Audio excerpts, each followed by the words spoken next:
हे वांगे खूप बारीक आहे, याचे 2 भाग करून घेतले फक्त. आणि याच्यामध्ये चांगला मसाला भरायचा आहे. आणि हे असे दाबायचे नाजूक हाताने, याच्यात मसाला भरायचे कारण ते खूप छोटे आहे, भरल्या भेंडी सारखे. आपल्याला हे तेलावर वाफवायचे. आणि वाफवलं का भाजी तयार? वाफवले का भाजी तयार. ह्याच्यात पाणी नाही टाकायचं? नाही, पाणी नाही टाकायचं, हे तेलावरच परतायचे. तेल टाकायचं, मग लगेच 5-10 मिनिटात मऊ होऊन जातं ते, कारण कोवळे आहेत ना खूप.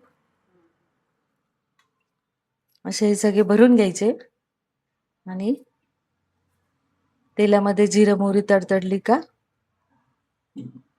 हे टाकून द्यायचे.